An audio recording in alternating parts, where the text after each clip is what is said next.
Broadcasting live. It's America's longest running talk show on computers. It's Computer America, bringing you the biggest names in technology with guest interviews, new products, and your emails. Listen live at computeramerica.com on any device around the world. Email the show at live@computeramerica.com or find us on social media. Be sure to check out our website for contests, giveaways, show notes, live video stream, podcasts, and more. You're listening to Computer America.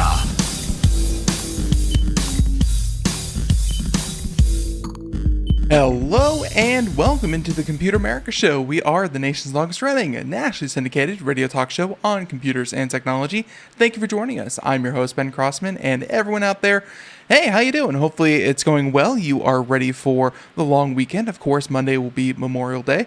And Computer America will not be having a live show on Monday. I guess I should say that. Should have been saying that for quite a while now. But Computer America will not have a show on Monday. But we will be back Tuesday with another show, another great guest. And trust me, next week we have a couple correspondents, a couple guests. It's going to be a lot of fun. So be sure to be ready for that. So everyone, welcome into the Computer America program. Why don't we go ahead and, just kind of do our thing. First things first, of course, is computeramerica.com. That's where you'll find everything, including today's show notes, past shows, future shows, all that kind of thing and more. We have some articles, some reviews, some op-eds, some opinions, some just a little bit of everything. Anything that we do here at Computer America, you can, of course, you can check out computeramerica.com and find it right there. So, also find us on social media at Computer America on all of them, including Instagram, Twitter, Facebook, and twitch.tv/Computer America. Okay, I think that's enough self-promotion. Why don't we go ahead, get started with today's program. And, just like I said, have fun with it. So today on the show, we will be doing computer technology news for the whole thing, although I thought we'd start off with something a little bit different and then work our way into news. And by the way, just want to let you know that your comments are received. It's be it through the chat room here on the video portion, be it through emails that you send us, or even comments and questions submitted to us through social media and all of the different channels.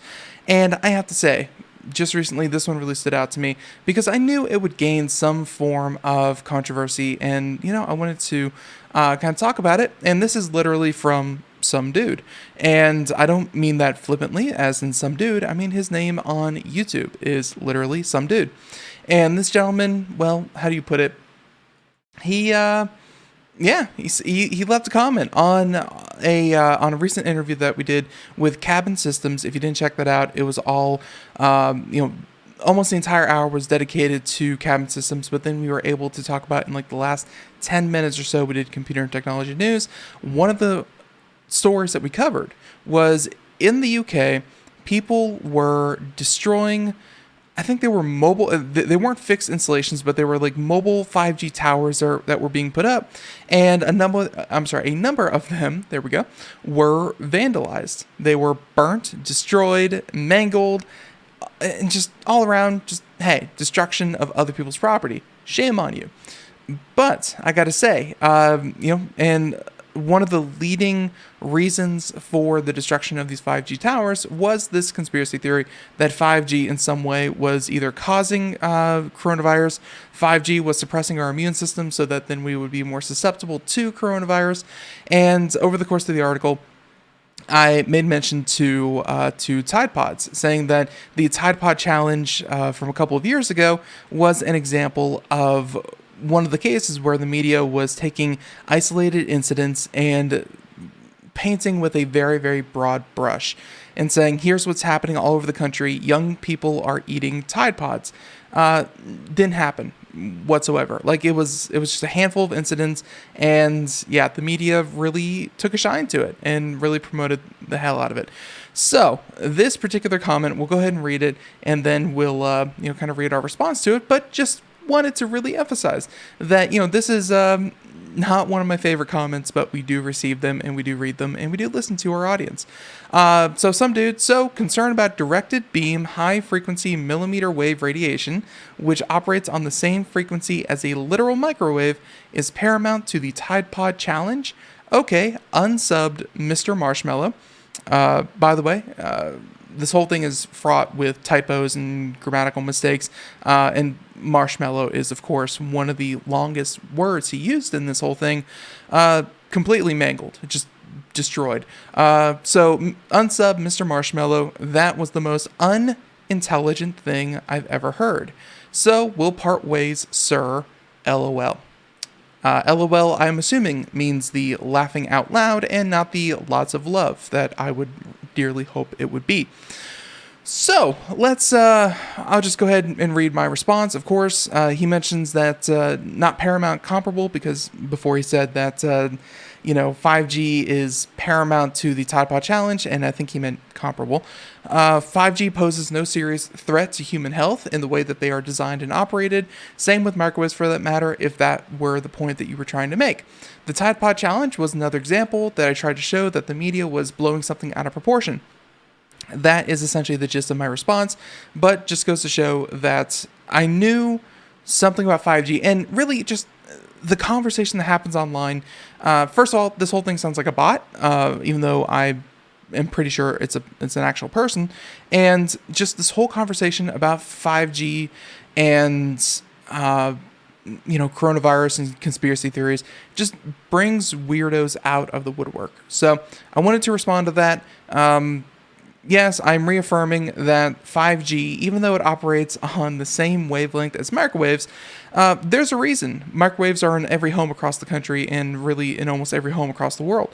They are deemed safe to operate in a home. Of course, you can stick your head in it, turn it on, and figure out how to do that without the door being closed. But it's unless you're using it in an unsafe way, microwaves are completely safe. 5G is completely safe, harmless to humans, and really more so than, let's say, another form of radiation that you may be acquainted with, or maybe not, because this could be a basement-dwelling troll. Sunlight has more radiation and causes more damage to the human race than 5G ever would. So there you go. That's my response to that. Once again, if you'd like to reach out to Compute America, any social media, YouTube, comments, so on and so forth. It did take me about a week to actually get to this one because, I don't really enjoy wading into the YouTube comments out there, but I will from time to time. So there you go. Some dude, you have been responded to, you have been acknowledged, and I had fun acknowledging you. So everyone, thank you for bearing with me on that. Now, let's go ahead and get into computer and technology news. This is the main point of our show here, and we will be doing just that. So everyone, computer and technology news brought to you by Computer America.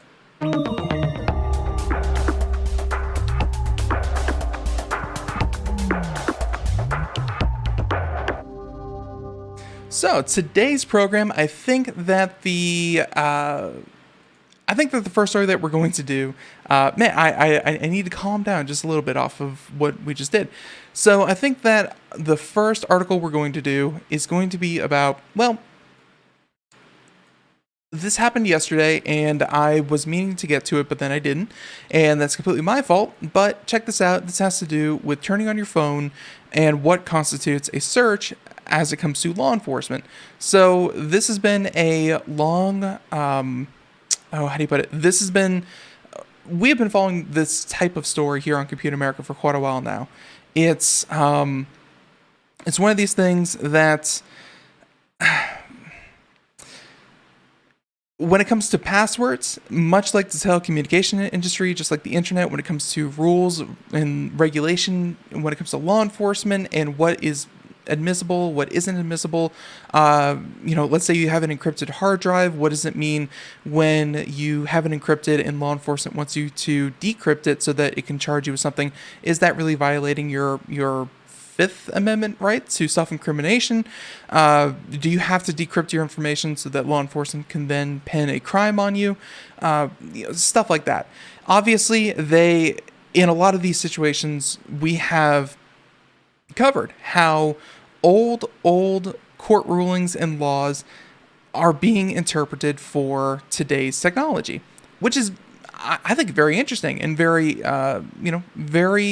innovative. It's not always a 1-to-1 ratio. The law is ever changing, ever shifting. What it means to really be, what is encrypted, what is admissible, it's all up in the air. So one of these was unlocking cell phones. Obviously, law enforcement has been trying to get into password-protected cell phones for a while now. Law enforcement will, in some cases, make people unlock their phones so that law enforcement can go through it. And even beyond that, you have things like border enforcement agency for immigrants, immigration, or even just people entering or leaving the country will be forced to submit their phones for search, which violates a number of rights, and of course, not the least of which, the unwarranted search. I think that's like the Fourth Amendment. So we're talking about very fundamental laws of the United States. One of these, the phone, just got a new twist to it, and this is from Ars Technica, and it's saying that just turning your phone on qualifies as searching it, and that is something that court rules. This is from Katie Cox, and location data requires a warrant since 2018. Lock screens may now as well. So, by the way, this is from Ars Technica. They did the reporting, but check this out. This is actually very interesting because before, yes, unlocking your phone was protected by the Constitution in 2018. To unlock a phone, they could do other things like fingerprint ID, Face ID. Because law enforcement has the right to take your fingerprint or your picture for identification, if you had your phone protected with fingerprints or facial recognition software, they could unlock your phone and they could search it because it was not locked in any way. They can unlock it with your face or your fingerprint. But if it were locked with a pin, then they couldn't unlock it. Even if they knew the password and they could search it, they weren't allowed to without a warrant. And of course, getting that warrant, that's a whole nother story about how easy or hard it is to actually get the warrant. But if they have the warrant, then hey, all bets are off. So, with that being said, what law enforcement has always been able to rely on, and more so lately, because everyone has a smartphone, you can track so much information. You need to go through it for, suspected crimes and activities. They always assume that you could at least get to the lock screen of your phone. You could always pick up your phone, see the digits there, and more and more law enforcement has been using third parties, hackers, hacking software to be able to get into phones, and that looks like that could be changing, because if they aren't even allowed to get to the lock screen, then yeah, they can't even start the process of hacking into your phone. No, it's this could be a much broader definition of privacy when it comes to your phone. So here we go. Smartphones are a rich data trove for not only marketers, but of course law enforcement, as we just mentioned. But thanks to the Fourth Amendment of the U.S. Constitution and the case law built upon it, police generally need a warrant to search your phone. And that includes just looking at the lock screen a judge has ruled. So of course, on a lock screen, you can have the notifications as well of things. So I guess that's what they're implying here. Usually when the topic of phone search comes up, the question has to do with unlocking the phone. As I was just mentioning, courts have held that law enforcement can compel you to use your body, such as your fingerprint or face, as I mentioned, to unlock your phone, but they cannot unlock it if you have to share knowledge, i.e. a PIN number. I just said PIN number, i.e. a PIN or a personal identification number. In this recent case, however, the FBI did not unlock the phone. Instead, they only looked at the phone's lock screen for evidence. And a man from Washington State was arrested in May 2019 and was indicted on several charges related to robbery and assault. The suspect, Joseph Sam, was using an unspecified Motorola smartphone. When he was arrested, one of the officers present hit the power button to bring up the phone's lock screen, and the filing does not say that any officer present attempted to unlock the phone or make the suspect do so at the time. In February 2020, the FBI also turned the phone on to take a photograph of the phone's lock screen, which displayed the name Streezy. There you go, Streezy. Sam's lawyer filed a motion arguing that this evidence should not have been sought without a warrant and should therefore be suppressed. There you go. So that's made all the way to the courts, and let's go. Let's just jump right to the end of it here, saying that attorneys for the government argue that Sam should have no expectation of privacy on his lock screen. That is, after all, what everyone who isn't you is meant to see when trying to access the phone. Instead of determining whether the lock screen is private or not, they found that it doesn't matter. When the government gains evidence by physically intruding on a constitutional protected area, it is unnecessary to consider whether the government also violated the defendant's reasonable expectation of privacy. So, the FBI pushing the button on the phone to activate the lock screen qualified as search, regardless of the lock screen's nature. Very interesting. And again, I always like reading about this kind of thing because it shapes so much of what the government has access to. And I guess just pushing the power button, and that's really just one thing, because so many phones out there nowadays, they have this kind of auto on feature where it uses the sensors within the phone to tell if you picked it up, if you put it to your face, depending on how you're holding it, it will turn off and on the phone screen. So if pushing the power button is enough to constitute search, what about phones that automatically turn on their displays when picked up? Is picking up the phone an act of searching the phone because it displays the lock screen, or is that completely within their purview?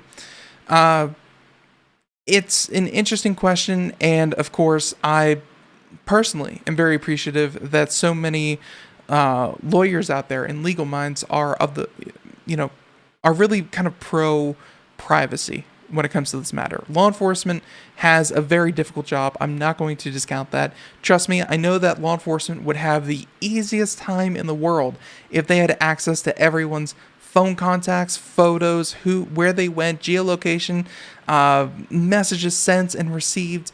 Trust me, law enforcement would be able to catch anyone at any time, anywhere. But that's not how the Constitution of the United States is set up. And as much as I'm not a strict constitutionalist, I really do feel like the right to privacy is something that is quickly disappearing in today's smart age, information age. So very, very interesting. And again, just the act of pressing the power button constitutes a violation of your Fourth Amendment. Interesting ruling. Very, very interesting. So there you go. Okay, so there's that article. Hey, we'll see the fallout from that. I'm sure that there are already challenges being brewed. So, because it is Friday, and everyone, I want you to feel relaxed. I want you to feel at ease. I want you to feel like you learned something today from today's show. And it's not going to be about the Constitution. It's just not. Why don't we go ahead and talk about, let's see, I had this one. Yeah, here we go. From Vice. Very, very good publication. They do a great job of taking articles and really digging into them. And because I am more than willing to go off topic and talk about anything that I really do feel like talking about, this by Becky Ferreira, hopefully I said that right, by Motherboard Tech by Vice, saying that, a mysterious ancient galaxy just rewrote the universe's timeline. And I gotta say, I never did sign off on the universe's timeline. It's a very big and long history, and hey, it's changing all the time. It really is. Whenever you think you have it, whenever we think we have a pretty good timeline of the universe, it changes by a couple billion years or a couple 100 million years, give or take a few millennia or so. So here we go. Let's go ahead and talk about this. Again, we'll have the link in the show notes over at computeramerica.com. But saying that the galaxy that we live in, the Milky Way, very comfortable. Love it here. Sports a rotating disk that extends across 100,000 light years and contains billions of stars and planets. Scientists have estimated that this level of galactic girth, if there was something you weren't self-conscious about before, it is now the fatness of your home galaxy. But I digress. They said that it would take about 6 billion years to amass. So the Big Bang, formation of the universe, 6 billion years later, this giant rotating pile of gas and dust and stars and planets and just our entire galaxy took about 6 billion years to create. Pretty impressive. Now, that assumption has been upended by the unprecedented observations of a galaxy that evolved a rotating disk just 1.5 billion years after the birth of the universe. And they say that this challenges our understanding of the timeline and the formation of galaxy like our own. Because, of course, we can look at ours and of all of our immediate neighbors that we can, pretty accurately see, and not see with the naked eye, but, through infrared and radio satellites and things like that, we can take our best guess. And so something like us, we assume most galaxies like us took 6 billion years to create, like we did. But then this one comes out of nowhere, and it's like, hey, I'm the true quickest galaxy in the universe, and it took only 1.5 billion years. So they say that the recent numerical simulations suggest that such galaxies could form as early as 1 billion years after the Big Bang through the accretion of cold materials and mergers. And they say that they also note that observationally it has been difficult to identify disk galaxies in the early universe in order to discern between competing models of galaxy formations. So they said that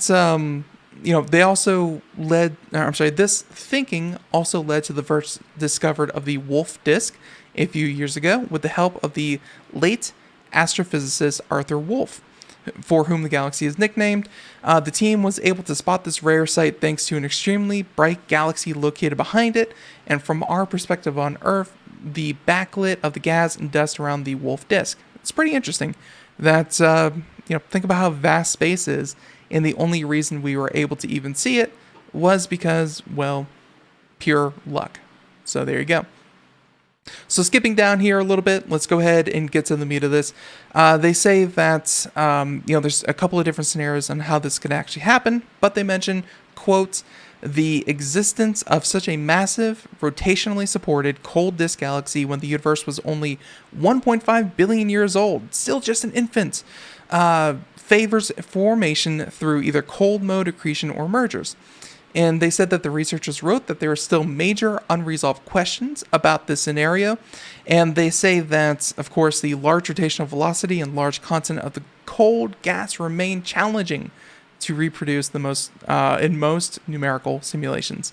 So this is, I think, scientists' favorite part of the whole puzzle of trying to figure out how galaxies such as ours and the universe, how it came to be and how it currently is, and kind of where it's going, is that when you run into situations where they don't completely understand something, the question becomes the most exciting part, because that leads you down new avenues, new questions, new insights. And hey, that's the fun part of science, is when you look at something and go, how the heck did that happen?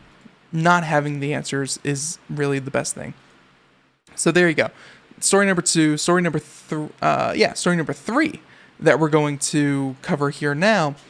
And we have a lot of different topics that we could talk about. This one,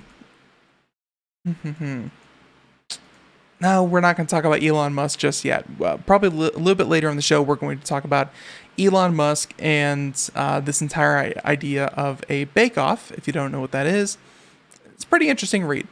But let's go ahead and talk about... Okay. Let's bring it back down to earth, and let's talk about artificial intelligence just for a little bit. Nvidia. They make CPUs and GPUs. Well, mostly GPUs. You may know their work in artificial intelligence. With Darius Jackshani just a couple of days ago, we were talking about the A100 graphics card and the chipset, and how something that costs about $1 million is able to do so many calculations per second, and that amount of brute force is really used to power artificial intelligence, not to make your games look better, but to make computers, well, think better. Here's an example of what artificial intelligence can do. And this is an article from The Verge saying that Nvidia's AI recreates Pac-Man from scratch just by watching it being played, saying that there was no coding required. So that's the coolest part, is that it's able to take something as abstract and entertaining to a human. It can take Pac-Man and it can understand the point of it, what it's trying to do, and then of course recreate Pac-Man just from memory, essentially. So Nvidia is best known for its graphics cards, obviously, but the company conducts some serious research into artificial intelligence. For its latest project, which actually, instead of doing the article from The Verge, let's just go to Nvidia right here, saying that a generative adversarial network trained on 50,000 Pac-Man episodes produces a fully functional version of the dot-munching classic without the underlying game engine. Think about that. That's pretty darn cool. So 40 years to the day, Pac-Man first hit arcades in Japan. Think about that. Pac-Man is 40 years old. Pretty cool. They said that the retro classic game has been reborn thanks to artificial intelligence, trained on 50,000 episodes of the game, and I'm sure that means 50,000 videos of the game. And there's even a video of it being trained. Although, let's see, we gotta mute that, and we'll go ahead and retry this. Yeah, this should work.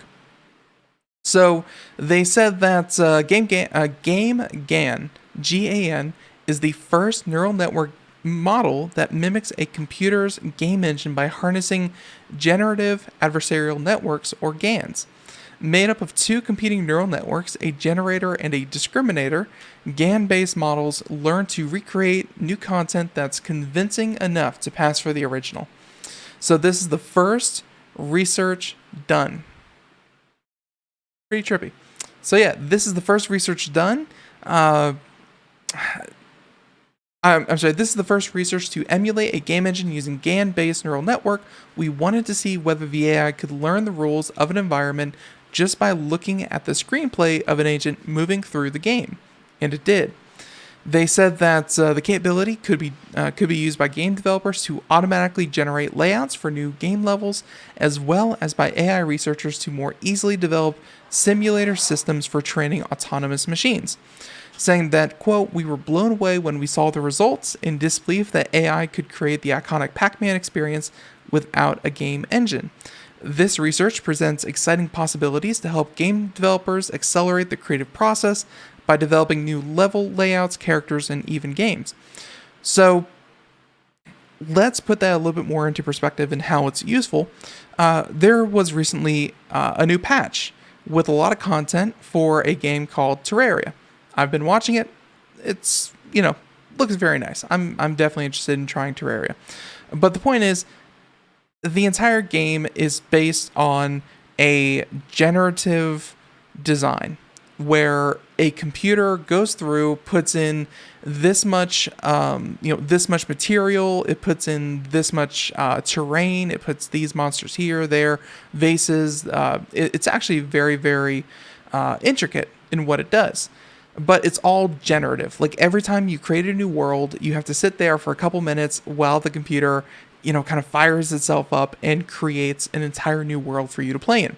Much like Minecraft, much like No Man's Sky, much like so many other instances of, let's say, Diablo 3, Greater Rifts, things like that. It has a rule set, and it creates things that are within the bounds of the rule set. This can lead to an infinite amount of permutations. In terms of video games, if you want to sit there and play one game for the rest of your life, this is the kind of technology you want to look at, because no two instances of the game are the same. That's right, it's a truly unique experience. On the first time, the 10th time, the 10 millionth time, it's completely, well, not completely different, obviously, again, within the rule set, but it is in some way unique to that particular instance.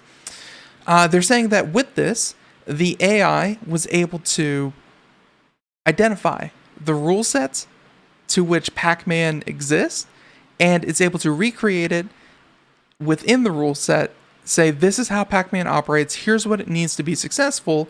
It needs 4 ghosts, it needs Pac-Man, it needs these marbles, or dots, whatever they're actually called within the game, and it's able to make completely new levels. You could see where in level design for video games, that would be very, very helpful to have an artificial intelligence. You feed it in enough examples of here's what we're trying to do. Go ahead and create infinite permutations of this rule set. That's very intriguing from a video game standpoint. Take it one step further. Think about self-driving cars. Those are coming. They're going to be here anytime now. There's a lot of footage of dash cam footage, street camera footage, with enough video and enough training material for an artificial intelligence. You could teach an artificial intelligence, here's how driving works. Here's all of the unseen factors. Here's all of the surprise circumstances that can happen within within the scenario, and it's your job to create fake but real training data for artificial intelligence when it comes to self-driving cars.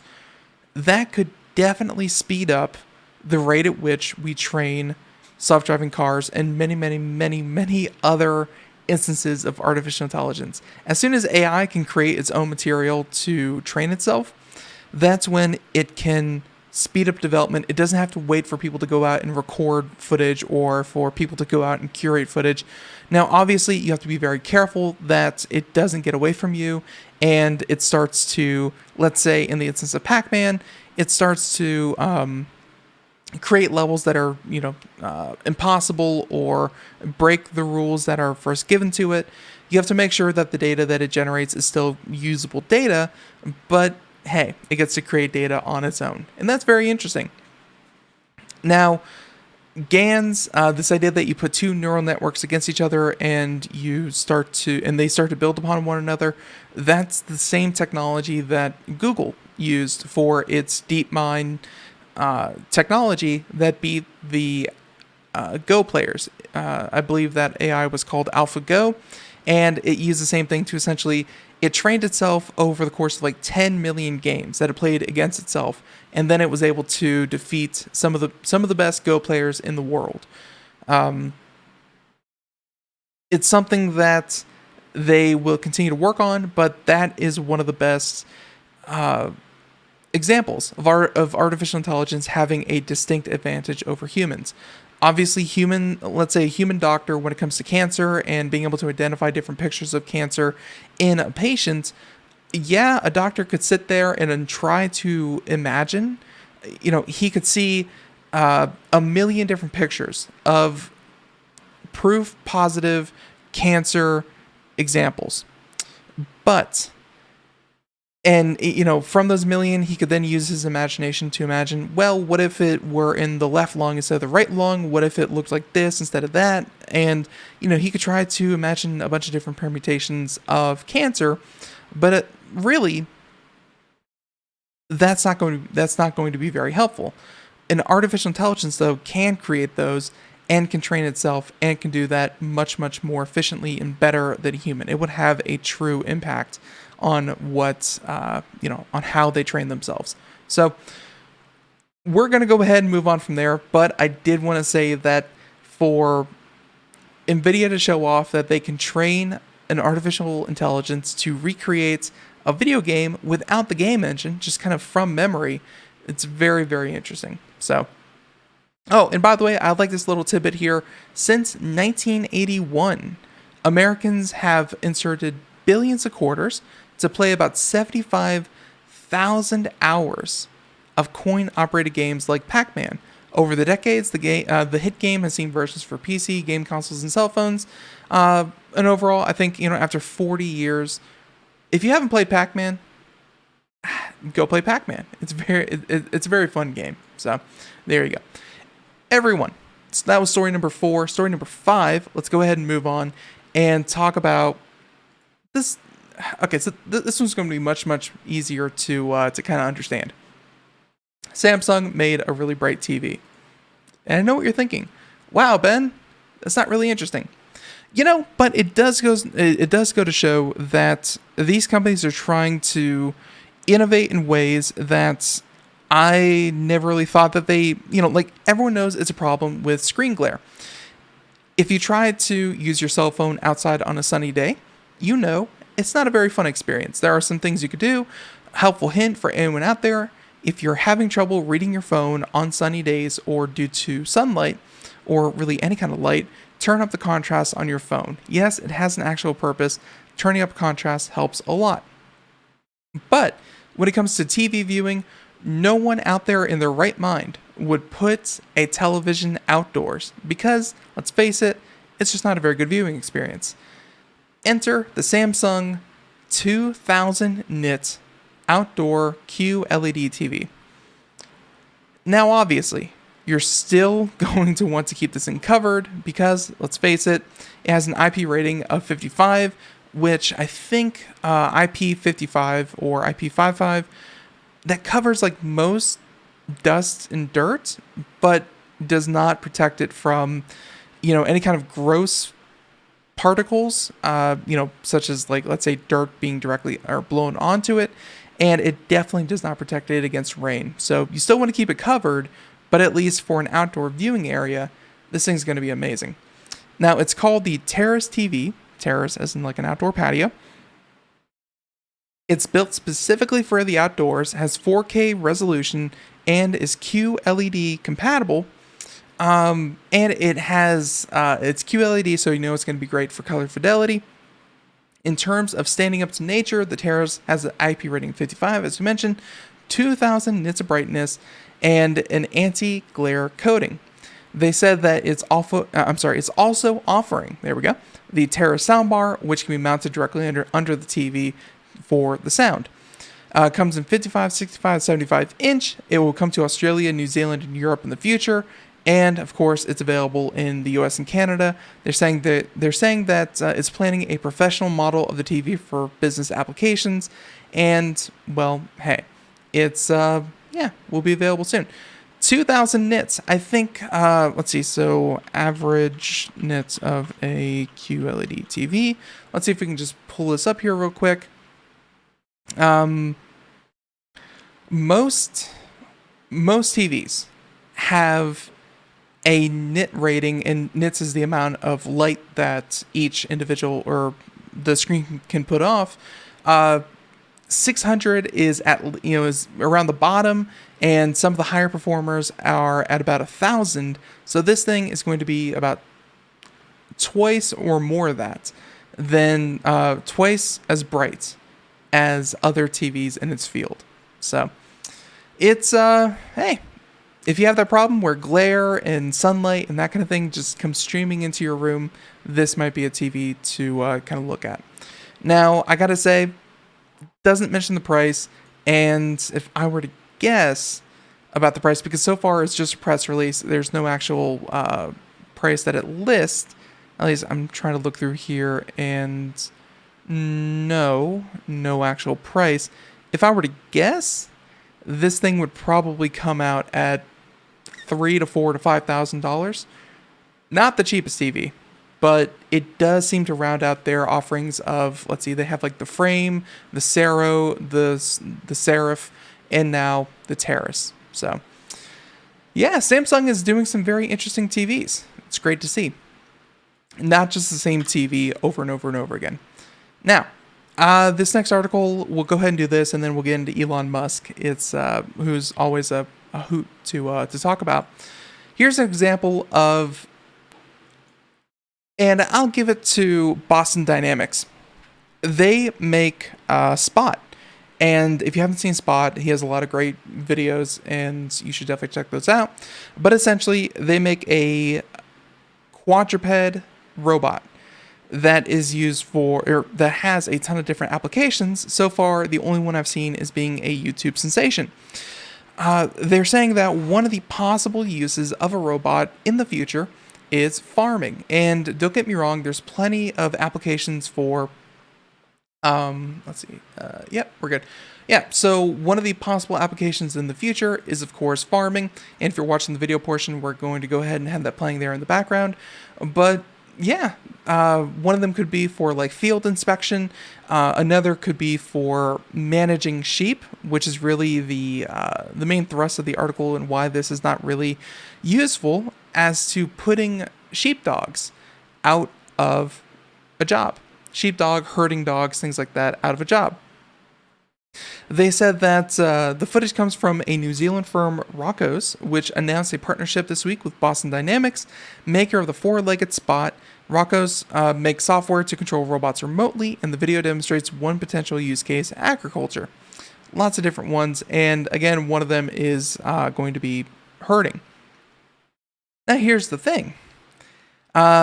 Now it's clear in the video it's mostly a fun teaser rather than a serious claim by Rocco's that robots will soon be replacing sheepdogs. But it does invite a tantalizing question: if that did happen, how well would the robots fare? And, well, the answer is terrible, according to people actually familiar with, with the field of sheep herding. And this is why I brought it up. It's interesting because, 10, 15 years ago, before things like Boston Dynamics were around, we had to think, is this even possible? And now we know it's possible, but it's not here yet. And then on top of that, the question becomes, well, if it's possible, should we do it? And the answer is probably no.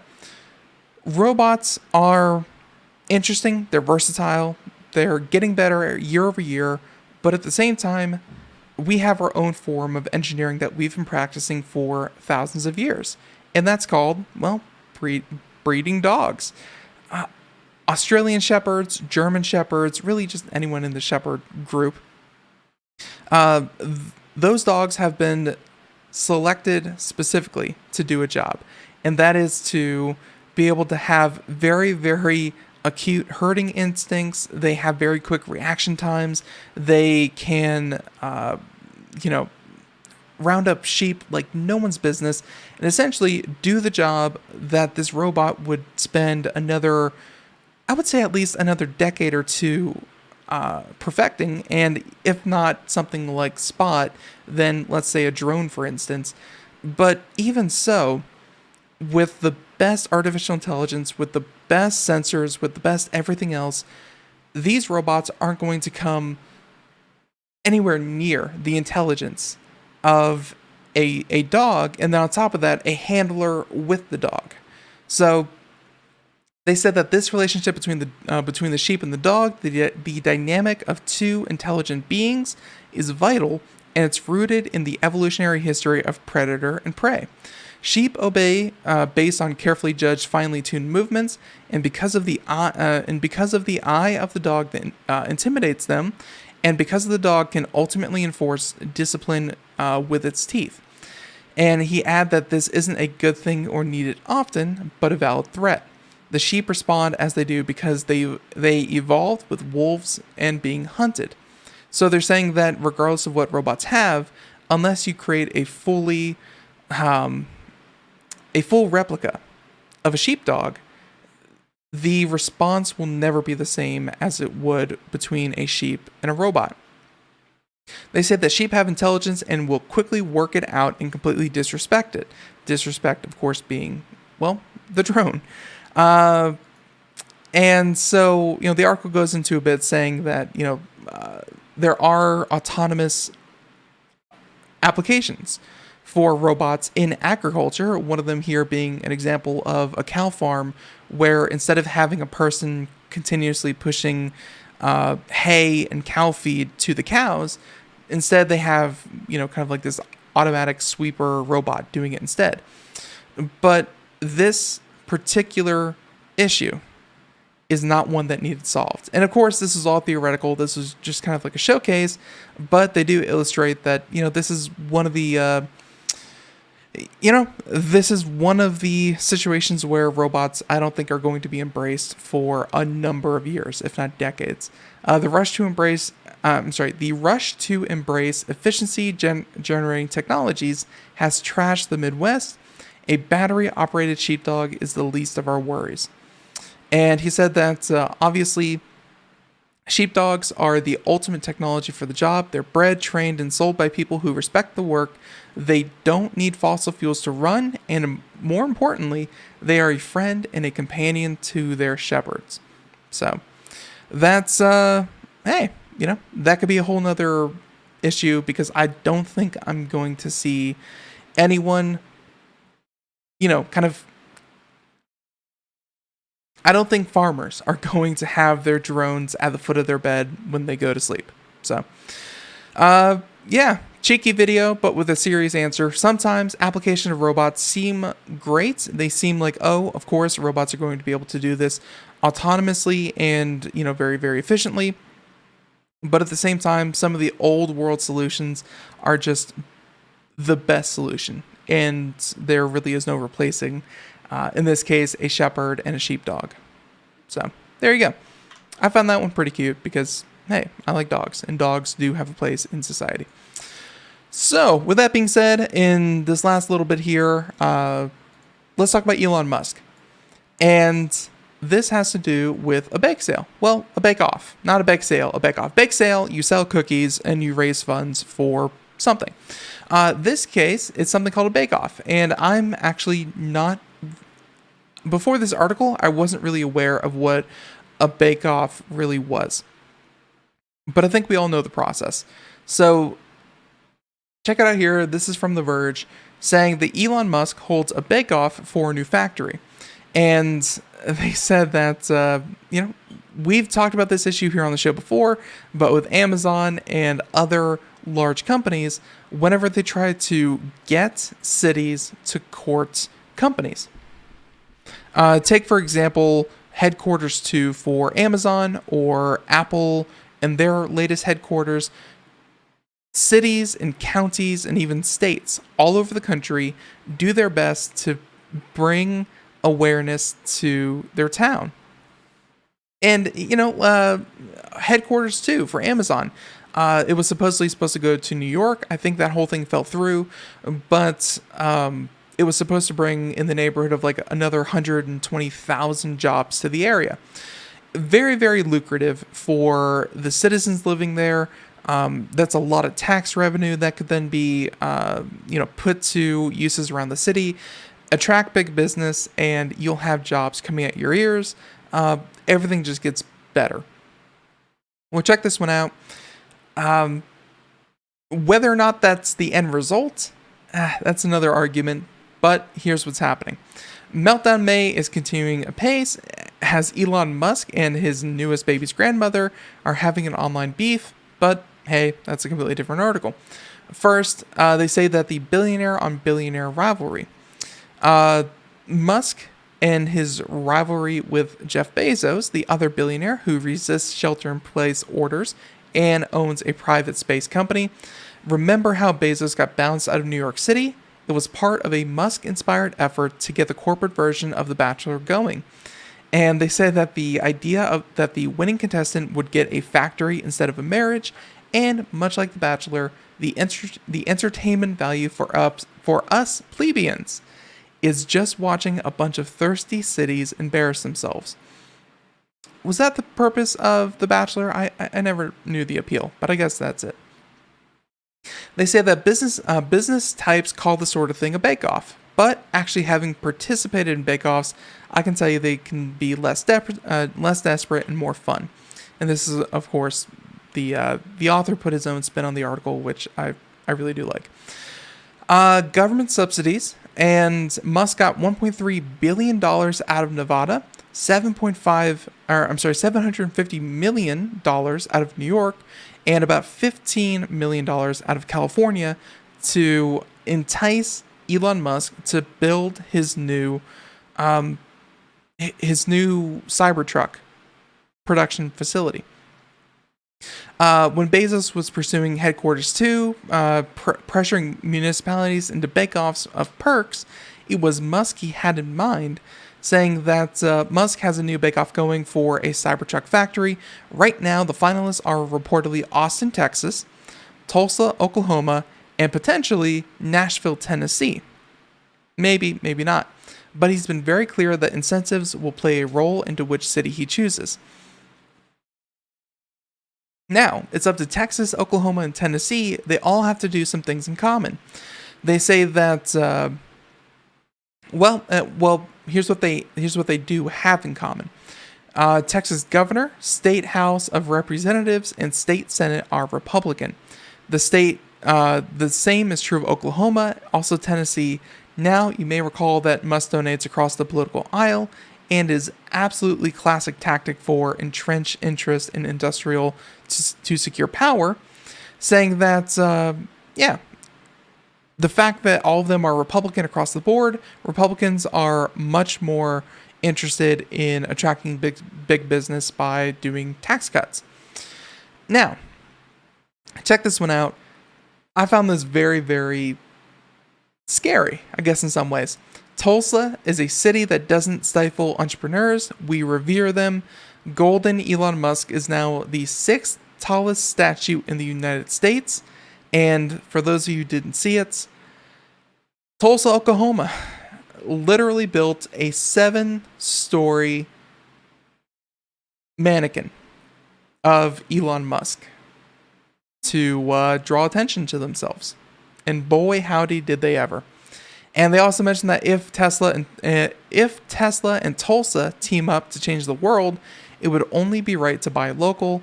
And they also have an example here of, a Tesla Cybertruck being a police vehicle instead, which looks absolutely ridiculous. But hey, that's a Cybertruck for you.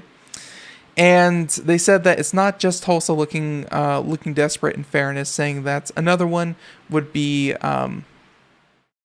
They propose a few alternatives to your Nevada or Texas move. They say that another one is a planned city to create a new headquarters, and they created a 2-minute little expose that you can see here on Twitter to attract Tesla to their city, and I believe that's for, that was for some different city created like a 2-minute documentary. So everyone, they say that Amazon got the same deals, Elon Musk is getting these same deals, and of course, large corporations may come to these places, but who is supporting these multi-billion-dollar companies, be it Elon Musk and Tesla, be it Amazon and their record profits? Who are the ones truly giving these incentives? Yeah, it's the governors putting on the show, but at the end of the day, it is, the taxpayers. They say that it's also possible that the massive spike in unemployment makes luring good jobs to your hometown much more popular, and, when the pandemic is on, all bets are off. They say that,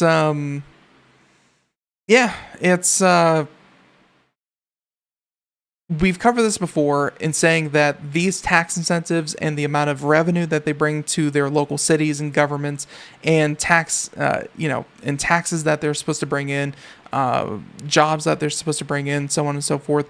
In a lot of cases, it takes them many, many years for the offset in tax cuts to actually come to fruition.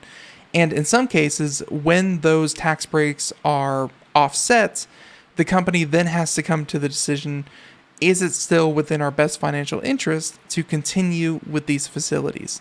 And in some cases, those jobs are only there for as long as, well, you would think they're there for as long as the company can sustain itself, but no, it's however long the people of the community can support these large businesses being there, not the other way around. It's these sweetheart deals get very competitive, and in some cases, overly so. And they truly do overextend themselves, and yeah. So that's as far as we're going to take that article. A lot more there to read, and yeah, it's actually very funny. So check that out.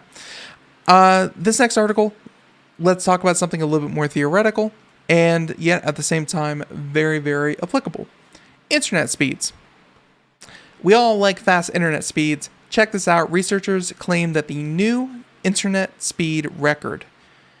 You wouldn't believe this. Most of you out there are probably sitting on a connection. I think last time I heard, the average US household that had access to broadband was sitting at about 32 megabits per second. That's national average. Many of you will be receiving much, much more than that. If you're still on DSL, God forbid, or if you're still on dial-up, you could be receiving speeds of, anywhere from like 1.5 megabytes, 6 megabytes per second, that kind of thing. Some of the fastest consumer networks out there are running at 1 gigabyte per second. That's 1,000 megabytes. Now, check this out. This is again in a lab. This is in a single chip, a single fiber cable, and scientists are able to transmit 44.2 terabits per second. Terabits per second. So to put that into perspective, you're looking at, 44 terabits works out to, I think you have to like divide that by 8. So that could be like 5.5 terabytes per second. So you're looking at something that is, what is that? 5,500 times faster than Google Fiber, which is already hailed as one of the fastest out there in the consumer market. 5,500 times the transfer rate. That's incredible. They said that that's theoretically enough speed to download the contents of more than 50 1,000 gigabyte Ultra HD Blu-rays in a single second.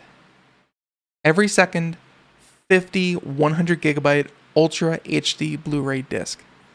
What's interesting about the research is that it was achieved over a 75 kilometer of standard optical fiber using a single integrated chip source, meaning it has the potential to one day benefit existing fiber infrastructure. Maybe. The test fiber connection ran between RMIT's Melbourne City campus and the Monash University Clayton campus, and the researchers say it mirrors infrastructure used by Australia's National Broadband Network. Last time I heard about the National Broadband Network, I think they tried to string fiber from phone poles, just like old school phone poles, because stringing them along phone poles was much more cost efficient than digging trenches for hundreds of miles. The last time I heard about this network, they kept losing internet signal because parrots found that the coating of the wires, the coating that they use, the metal mesh that they use to protect the cables, was just perfect for filing down the parrots' beaks. And so swarms of parrots were descending on the fiber infrastructure and destroying the freshly laid fiber optic cables. It cost them a lot of money. It really did, and it was unfortunate. But hey, parrots are going to do what parrots are going to do. So with that being said, what our research demonstrates is the ability for fibers that we already have in the ground, thanks to the NBN project, to be the backbone of communication networks now and in the future. We developed something that is scalable to meet future needs, and those speeds were achieved thanks to a piece of technology called the microcomb, which offers a more efficient and compact way to transmit data. The microcomb was placed within the cable's fibers in what the researchers say is the first time the technology has been used in a field trial. Now, long term, we hope to create integrated photonic chips that can enable this sort of data rate to be achieved across existing fiber links with minimal cost. So, if I am to understand this, and to my understanding, essentially what they're doing is they're mixing multiple light signals, because that's what fiber optic does. It sends beams of light that can then be decrypted into ones and zeros and transmission of data. They're sending multiple signals of light down the same fiber optic source. So instead of just having a singular transmission of data, each fiber could then send 2, 4, 8 different streams of data along the same one, increasing the density and thereby increasing the connection speed that you are then receiving at. Obviously, not the exact same when it comes to real-world transmission, and you're going to have to account for packet loss and things like that, but it's a great step forward. Everyone, we're flat out of time. Thank you for listening to my rambling, everyone, and hey, have a great Memorial Day weekend. We'll catch you here next Tuesday. Everyone, have a great day. Thank you so much. Bye, everyone.